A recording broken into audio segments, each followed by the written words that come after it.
लोहे पर जंग लगता है जब पानी की मार पड़ती है, और जिंदगी को जंग लगता है जब अपनी औलाद का दुष्कार मिला करता है, जब अपनी औलाद से उपेक्षाएं मिला करती हैं। एक बात अंतर इतना है कि लोहे को जंग बाहर से लगता है और जिंदगी को जंग भीतर से लगा करता है। बाहर की जंग को मिटाने के लिए कोई रेख मार्ग मिल जाता है बाजार में, मगर भीतर की जंग मिटाने का कोई भी उपाय हमारे पास नहीं हुआ करता है। उस बूढ़े ने बच्चों को पढ़ाया लिखाया, उसकी पत्नी की मौत हो गई, अकेला बुढ़ापा, 2 बेटे, एक डॉक्टर एक इंजीनियर, पढ़ा लिखा के बड़ा किया। बड़ा आश्चर्य होता है मुझे कि एक बाप अपने 4 बेटों को पढ़ा लिखा के योग्य बना देता है, अपने 4 बच्चों को खिला देता है एक बाप, लेकिन 4 बच्चे मिलकर के बुढ़ापे में एक बाप को रोटियां नहीं दे सकते हैं। मेरे भाई, जब छोटे थे तो इस बाप ने तुम्हें खिलाया था, पिलाया था, आज बुढ़ापा है, 4 बच्चे रोटियां नहीं दे सकते उसको। अरे तुमसे अच्छा तो वो बंदर होता है जो नाच नाच कर मदारी का पेट भर दिया करता है। ध्यान रखिए, क्या जिंदगी है हमारी, क्या जीवन है हमारा। अपने ही घर में परायेपन का बोध ऐसे रहते हैं जैसे पड़ोसी के घर में रह रहे हो। कल तक जहां हुकूमत चलती थी, आज 2 रोटी का भी इंतजार करना पड़ता है। मान्यवर, मां बाप अपने बच्चों की जुबान नहीं दे सकते किसी को। क्या हालात बना दिए हैं कि बुढ़ापे में मां बाप बच्चों के सामने चुपचाप हाथ बांधे खड़े रहते हैं। उनके पास कुछ नहीं है। उस बूढ़े बाप को बहुएं पसंद नहीं करती थी, फूटी आंख नहीं सुहाता बूढ़ा उनको, बड़ी परेशान हो गई बहुएं।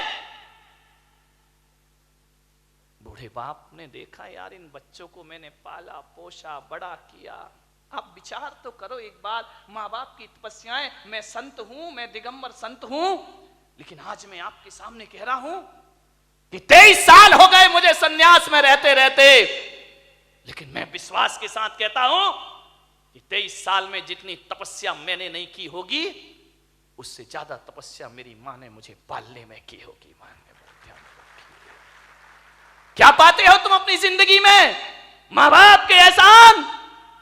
बड़ा आश्चर्य होता है कि जिस मां ने 9 महीने तुम्हें कोख में रखा, बुढ़ापे में उसको कमरे में नहीं रख सकते हो तुम। ध्यान रखिए, जिस मां ने आंचल का दूध पिलाया, उस मां को मटके का पानी नहीं पिला सकते हो। जिस मां ने, विचार करिए, आज जो तुम बोल रहे हो, अरे बेकार है वो औलाद जो अपने बाप को चुप कहती हो। ध्यान रखिए, कैसी औलाद है। मां बाप कुछ बोलते हैं तो बच्चा कहता है आप चुप रहिए। अरे जीभ गल के गिर जाना चाहिए आपकी, मां बाप को कहते हो चुप रहिए। जिसने बोलना सिखाया, जब तुम पैदा हुए थे तुम्हें तो बोलना भी नहीं आता था। बताइए सबसे पहले बोलना किसने सिखाया था? इस मां बाप ने। और इसी दिन के लिए सिखाया था कि जब तू बोलना सीख जाए तो हमें कहना कि तुम चुप रहो। ध्यान रखिए मान्यवर, मां बाप के एहसानों से मुक्त नहीं हो सकते कभी। जब तुम्हें चलते नहीं बनता था ना, किसने चलना सिखाया था? बताइए, उंगली पकड़ के किसने चलना सिखाया था? इस मां ने सिखाया था, इस पिता ने सिखाया था। ये तुम्हारे लिए घोड़ा बना था, तुम उसकी पीठ पर सवार हुए थे। कितना खुश होता था वो बाप जब तुम पहली बार चलना सीखे थे। चलते थे, गिर जाते थे, चलते थे, जैसे ही गिरने लगते थे पापा आकर पकड़ लिया करते थे। एक बात तो बता दो, युवाओं से मेरा निवेदन है, जब तुमसे चलते नहीं बनता था तो माँ बाप ने उंगली पकड़ी थी, और आज उनसे चलते नहीं बनता तो तुम उनका हाथ नहीं पकड़ सकते हो। तुम्हें उनका हाथ पकड़ने में शर्म आती है, तुम्हें गाड़ी में बिठा के मंदिर ले जाने में शर्म आती है, तुम्हें शर्म आती है अपने माँ बाप को सहारा देने में। वाह रे इंसान, विचार करिए। याद है तुम्हें जब बचपन में स्कूल जाते थे तो माँ क्या करती थी? तुम्हारे टिफिन में 2 रोटी रखती थी। बेटा पढ़ाई भी करना, भूख लगे तो ये रोटियां खा लेना। स्कूल में रहने के बाद भी माँ तुम्हारा ख्याल रखती थी। और जब स्कूल जाते थे तो माँ पिता 1 रुपया 2 रुपया तुम्हारी जेब में डाल दिया करता था। विचार करो आप कि जिस माँ ने टिफिन में 2 रोटियां रखी हैं, बुढ़ापे में आज उस माँ की थाली में 2 रोटी नहीं है। और जिस बाप ने जेब में पैसे डाले थे, आज वो बाप बिना पैसे के घर में जिंदगी जी रहा है, एक एक पैसे को तरसता है, उसे शर्म आती है अपनी औलाद से पैसा मांगने में। एक बात तो बता दो, युवाओं से मेरा निवेदन है कि बचपन में तुमने पिता की जेब से पैसे निकाले थे तो पिता तो गुस्सा नहीं हुए थे ना? पिता तो सोचते थे बच्चा है, निकाल लिया, खर्च करेगा, कोई बात नहीं है। बचपन में पिता के जेब से पैसे निकालते तब पिता को गुस्सा नहीं आया। और आज बुढ़ापे में बाप यदि तुम्हारी जेब से पैसा निकाले तो तुम्हें गुस्सा क्यों आता है? मैं आपसे पूछना चाहता हूं, युवाओं से मेरा प्रश्न है, आज आपको गुस्सा क्यों आता है? आज पिता को इजाजत क्यों लेना पड़ती है? एक बात आपसे निवेदन करने जा रहा हूं, मान्यवर, जब तुम छोटे थे ना, ये वही बाप है, तुम्हारे घर में एक चिड़िया आती थी, तुम बचपन में छोटे में पूछते थे पापा ये क्या है? पापा कहते थे बेटा चिड़िया है। फिर थोड़ी देर बाद चिड़िया आती थी, पापा ये क्या है? बेटा ये चिड़िया है। फिर चिड़िया आई, पापा ये क्या है? तुमने 10 बार पूछा, बाप ने 10 बार बताया बेटा ये चिड़िया है। पापा को गुस्सा नहीं आया ना? और जब बुढ़ापे में एक बाप किसी बात को 2 बार पूछ लेता है तो आप कहते हो तुम्हें एक बार का समझ में नहीं आता है, बार बार पूछते रहते हो। कितनी बार समझाऊं तुमको? बताओ, तुमने 10 बार पूछा तो पापा ने गुस्सा नहीं किया, आज पापा ने 2 बार पूछ लिया तो तुमको गुस्सा आ गया। तुम कहते हो कि माँ बाप जिद करते हैं, बुढ़ापे में परेशान करते हैं। तुमने भी बहुत जिद की थी जब तुम अपने माँ बाप के साथ बाजार गए थे, खिलौने के लिए मचल गए थे, पापा यही खिलौना लूंगा, पापा के पास पैसे नहीं थे, पापा मुझे यही वाला चाहिए। सोचिए, आप विचार करिए, बाप के पास कुछ नहीं था, तुमने डिमांड की, तुमने जिद की, तुम भी तो सड़क पर मचल गए थे, बाजार में रोने लगे थे, तब पापा को गुस्सा नहीं आया। और आज माँ बाप थोड़ी सी जिद कर ले, तुमको गुस्सा आ जाता है।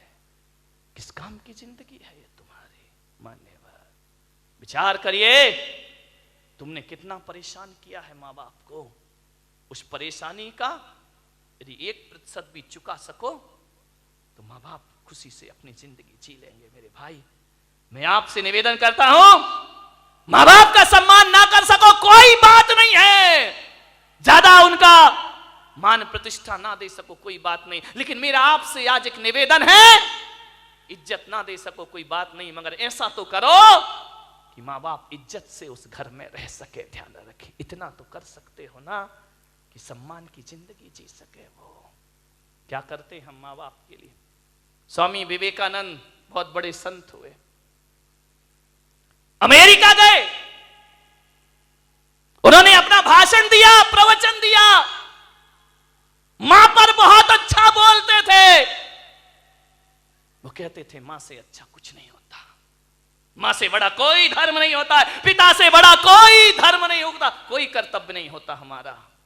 विवेकानंद से किसी जिज्ञासु ने पूछ लिया, आप मां की इतनी महिमा गाते हैं, मां में ऐसा क्या है? धरती पर आए हैं तो मां तो मिलेगी मिलेगी, इसमें कौन सा एहसान? और हर माँ बाप पाल पोस के बड़ा करते हैं, कोई बड़ा काम नहीं कर दिया उन्होंने। धरती पर आओगे तो माँ बाप तो मिलेंगे ही मिलेंगे। विवेकानंद ने कहा, यह प्रश्न कोई भारत का आदमी पूछ रहा है कि मां में ऐसा क्या है? स्वामी विवेकानंद ने उसे बुलाया कि इधर आओ। वो एक साफा बांधते थे, उन्होंने अपनी पगड़ी खोली, बोले इसे पकड़ो। उसने कहा स्वामी जी ये क्या है? बोले पकड़ो। उसने पकड़ा। स्वामी विवेकानंद ने कहा कि जाओ मेरी सभागृह के बाहर 1 किलो का पत्थर पड़ा है, उसे उठा के लाओ। बोले स्वामी जी मुझे प्रश्न का उत्तर चाहिए, ये पत्थर में से नहीं उठेगा। बोले देख, माँ बाप के संदेह में उठा हुआ प्रश्न किसी पत्थर से कम नहीं हुआ करता है। तो पत्थर का जवाब स्वामी विवेकानंद नहीं देते, पत्थर का जवाब पत्थर ही दिया करता है। जाओ और पत्थर उठा के लाओ। वो पत्थर उठा के लाया। स्वामी जी ने कहा अपने पेट में बांध, और बांध करके पूरे नगर के 3 चक्कर लगा के आ। बोले ऐसा नहीं हो सकता। बोले क्यों नहीं हो सकता है? बोले मुझे उत्तर चाहिए। बोले उत्तर मैं नहीं दूंगा, उत्तर पत्थर देगा। मां बाप के खिलाफ उठा प्रश्न पत्थर है, उत्तर भी पत्थर ही देगा। जाओ। उसने बांधा पूरे परिक्रमा। बोले थोड़ी देर बांधा फिर छोड़ दिया। बोले मेरे से नहीं होगा ये। बोले क्यों? बोले स्वामी जी आप इतने बड़े विद्वान हैं, मनीषी हैं, ज्ञानी हैं, मैं पेट में पत्थर बांध के घूमूंगा तो लोग हंसेंगे, मेरा मजाक बनेंगे, मुझे अच्छा नहीं लगेगा, मुझे शर्म आती है। तो स्वामी विवेकानंद ने कहा उत्तर मिल गया। बोले ये कोई उत्तर है क्या? बोले यही उत्तर है। जब तुझे 1 किलो का पत्थर बांध के घूमने में शर्म आती है, बोल तेरी मां 9 महीने तुझे पेट में रखकर कैसे घूमी होगी, उसे शर्म नहीं आई होगी। और आज तुझे शर्म आई और तूने पत्थर फेंक दिया। अरे मूर्ख, यदि तेरी मां को शर्म आती हो तुझे कोख से निकाल कर फेंक देती तो आज मेरी सभा में प्रश्न पूछने की औकात तेरी नहीं होती। इस ध्यान रखिए, ये मां बाप का उपकार हुआ करता, ये मां बाप की बदौलत है। एक बात याद रखना मेरे भाई, आज तुम्हारे पास जितनी भी दौलत है वो मां बाप की बदौलत है। ध्यान रखिए, मां बाप नहीं होंगे तो कहां से डॉक्टर बन जाओगे, कहां से इंजीनियर बन जाओगे? अरे मां बाप का एहसान मानो, एहसान मानो इस मां का। गर्भपात की दुनिया में भी तुम्हें जन्म देने की ताकत रखी है उसने। यदि जन्म से पहले मार देती तो आज यहां बैठ के प्रवचन नहीं सुन रहे होते तुम लोग। आज जो इज्जत तुमने कमाई है ना, ये मत सोचना कि पढ़ लिख के इज्जत कमाई है, ये मत सोचना कि दौलत कमा के इज्जत कमाई है।